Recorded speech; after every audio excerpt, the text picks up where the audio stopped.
مولانا محمد انور شفاعت کے بیانات کے لیے مولانا صاحب کے آفیشیل چینل شفاعت سپیکس کو سبسکرائب کریں۔ نحمده ونصلي على رسوله الكريم اما بعد فاعوذ بالله من الشيطان الرجيم بسم الله الرحمن الرحيم وامهاتكم اللاتي ارضعنكم صدق الله العظيم۔ یہ آیت سورہ نساء میں ہے اور اس آیت میں رضاعت کا بیان ہے۔ اللہ تعالیٰ کا ارشاد ہے وَأُمَّهَاتُكُمُ اللَّاتِي أَرْضَعْنَكُمْ، تمہاری وہ مائیں جو تمہیں دودھ پلائے، یہ ہمیشہ کے لیے تم پر حرام ہے، ان کے ساتھ آپ کا نکاح نہیں ہو سکتا ہے۔ وَأَخَوَاتُكُمْ مِنَ الرَّضَاعَةِ، اور دودھ شریک بہنیں تم پر حرام ہے ہمیشہ کے لیے۔ یہ جو رضاعت کا مسئلہ ہے یہ بہت ہی اہم ہے، سمجھنے کی کا مسئلہ ہے کہ ہم سمجھیں۔ دیکھیں کوئی ایک بچہ لڑکا کسی عورت کا اگر دودھ پیے، جو رضاعت کا دوران ہے، جو دودھ کا دوران ہوتا ہے 2 سال کے اندر کوئی ایک لڑکا کسی عورت کا اگر دودھ پیے تو پھر یہ بچہ اس عورت کی یہ اپنی اولاد میں شمار ہوتا ہے، جیسا کہ اس کا اپنا اولاد ہوتا ہے۔ تو وہ عورت اس بچے کی ماں کی مانند ہے، اس کی ماں ہے۔ اس عورت کا جو شوہر ہے وہ اس کے والد ہے۔ اس عورت کی اولاد اس بچے لڑکے کی وہ بہن بھائی ہے۔ تو گویا یہ بچہ، یہ لڑکا اس خاندان میں بالکل ہمیشہ کے لیے بند ہے، اس میں جو شادی بیاہ وغیرہ نہیں کر سکتا ہے۔ تو یہ شرعی حکم ہے۔ تو یہ جو دورانیہ ہے دودھ پینے کا، 2 سال کے اندر کوئی ایک بچہ اگر کسی عورت کا دودھ پیے پھر اس سے رضاعت ثابت ہوتی ہے۔ نمبر 2 جو پوائنٹ ہے وہ یہ ہے کہ یہ بچہ جس نے دودھ پیا ہے تو وہ اسی خاندان میں اس عورت کے اولاد سے تو وہ نکاح نہیں کر سکتا ہے۔ تیسری بات یہ ہے کہ اس عورت کے جو اور رضاعی اولاد ہے اور بچوں کو اس نے دودھ پلایا ہو تو وہ لڑکیاں، وہ بچے، وہ لڑکے بھی اس کے بھائی بہن بنتے ہیں، ان کے ساتھ بھی اس کا جو ہے نکاح نہیں ہو سکتا۔ رضاعت کے بیان میں سب سے اہم بات یہ ہے کہ آج کے معاشرے میں ہم دیکھتے ہیں عورتیں بچوں کو وہ دودھ پلاتی ہیں تو وہ 2 باتیں مد نظر رکھیں، بہت ہی اہم ہے۔ وہ یہ ہے کہ سب سے پہلے جس عورت نے دودھ پلانا ہو کسی بچے کو یا بچی کو، تو اہم بات یہ ہے کہ وہ سب سے پہلے وہ اپنے خاوند سے پوچھے، خاوند کی رضا شامل ہو تب اجازت ہے شریعت میں کہ وہ دودھ پلائے۔ ایک تو یہ ہے۔ نمبر 2 جو اہم بات ہے اس حوالے سے وہ یہ ہے کہ جو مائیں دودھ پلانے والی ہے تو وہ اسی دوران میں اگر اس نے دودھ پلایا ہے 1 2 3 4 5 بچوں کو، تو ان کے حق میں سب سے بہتر یہ ہے کہ وہ احتیاط سے کام لے۔ احتیاط نام ہے ان بچوں کا ایک ریکارڈ اپنے پاس رکھنا۔ اس طرح کی عورتیں جو دودھ پلانے والی ہوتی ہیں اور بچوں کو، تو وہ ایک فہرست بنائے، ایک لسٹ بنائے ان بچوں کی کہ میں نے ان بچوں کو میں نے دودھ پلایا ہے، ان کے نام، ان کی ولادیت، ان کا جو نسل ہے، جو سلسلہ ہے خاندانی، تو وہ سب نوٹ کر کے اپنے پاس رکھ لے، اور اس پر 2 مرد یا 2 عورتیں، 1 مرد اس پر گواہ بھی کر لے تاکہ بعد میں کوئی ایک مسئلہ پیدا نہ ہو۔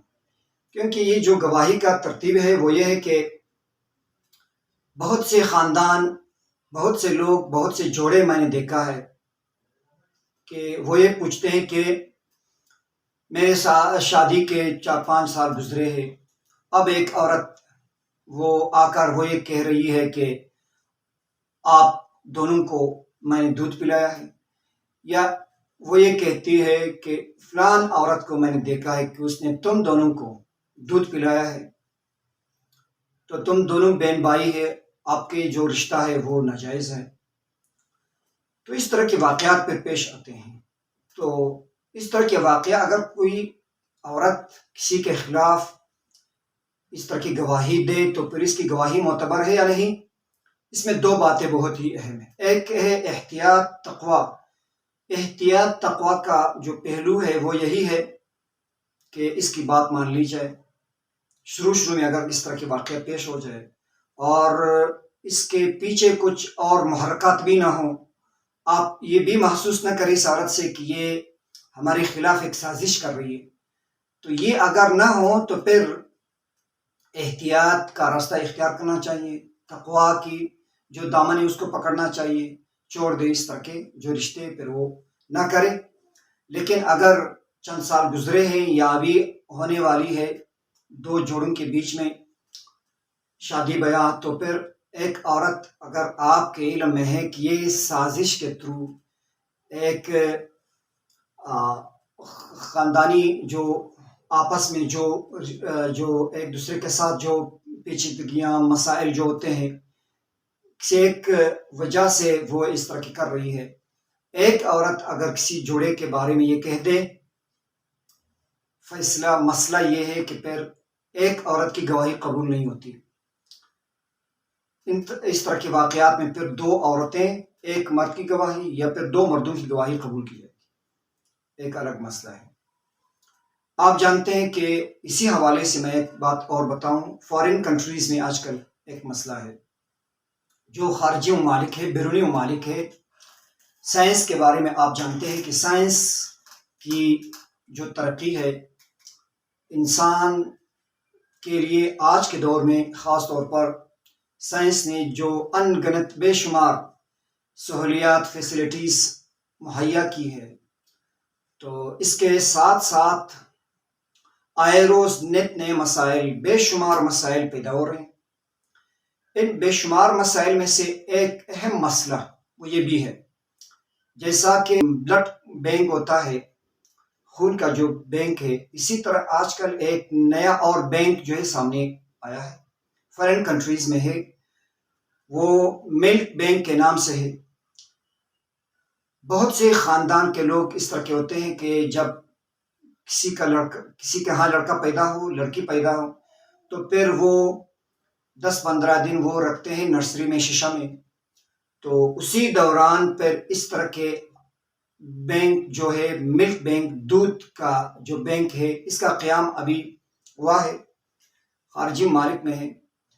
تو پھر وہ جو لڑکے چھوٹے بچے ہوتے ہیں نرسری میں، تو ان کو بجائے اور جو پاؤڈر وغیرہ جو دودھ ہے وہ ڈاکٹر کے مشورے سے وہ یہ ملک بینک کا جو دودھ ہے وہ پلانا پسند کرتے لوگ۔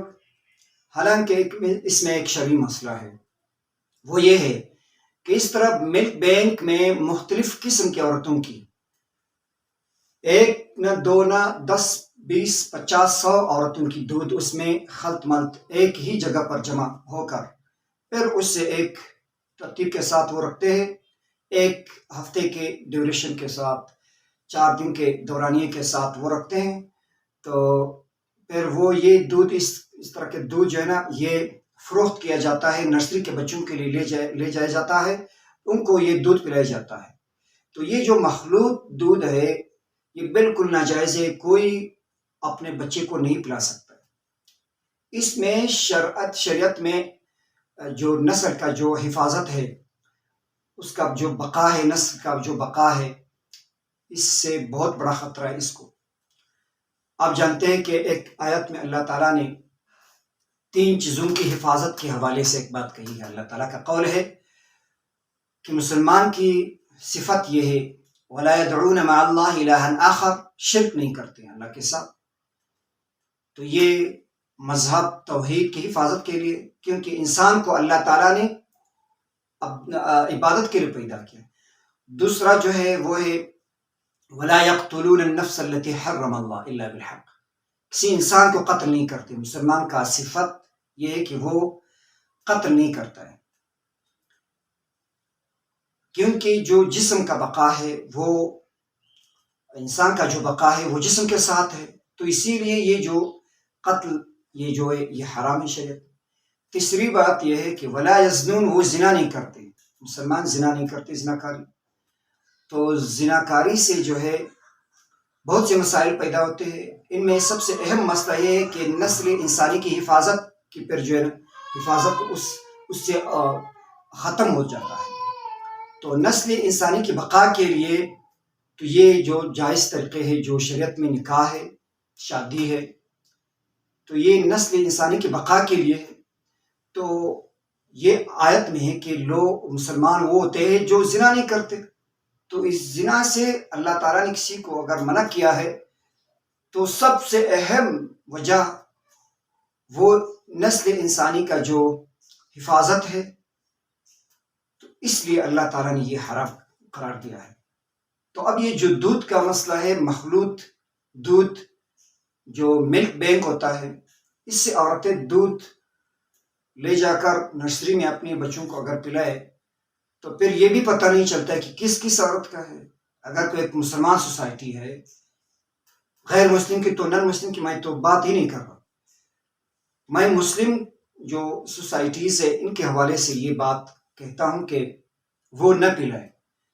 کس کی عورت کی دودھ اس نے پلایا ہے یہ بھی پتہ نہیں چلتا، اور پھر اسی سوسائٹی میں اگر اس طرح کے بچے بڑے ہو جاتے ہیں، پھر وہ کس کے ساتھ وہ شادی کر سکتے ہیں، کس کے ساتھ نہیں، تو یہ بہت بڑا المیہ ہے، تو اس سے بچنا فرض عین ہے ہر ایک کو۔ تو اللہ نہ کرے کہ ہمارے جیسے ممالک میں، جہاں کے اس طرح کے ممالک میں مسلم کی آبادی اکثریت میں ہے، تو ادھر تو اس طرح کے رجحانات نہیں ہو سکتے۔ بالفرض خدا نخواستہ اس طرح کے کیسز اگر اس طرح کے بینک، ملک بینک اگر کسی نے قائم کیا تو اس کی بھرپور مذمت کرنی چاہیے۔ اللہ تعالی ہمیں عمل کرنے کی توفیق عطا فرمائے۔ لاسٹ میں یہ بات میں ضرور اپنے ماؤں سے درخواست کر کے کہتا ہوں کہ دودھ پلانا ہو تو شوہر کی اجازت کے ساتھ، لیکن دودھ جس کو پلایا ہے تو ان سب کے نام ایک فہرست میں لکھ کر اپنے پاس رکھے، اس پر کوئی دو عورتیں ایک مرد گواہ کر کے رکھ لے۔ آپ کے چلے جانے کے بعد، آپ کے فوت ہونے کے بعد پھر آپ کے لیے مسائل نہ ہو، آپ کے اولاد نسل کے لیے مسائل نہ ہو۔ اللہ تعالی ہمیں سمجھنے کی توفیق عطا فرمائے۔ آخر دعوانا ان الحمد للہ رب العالمین۔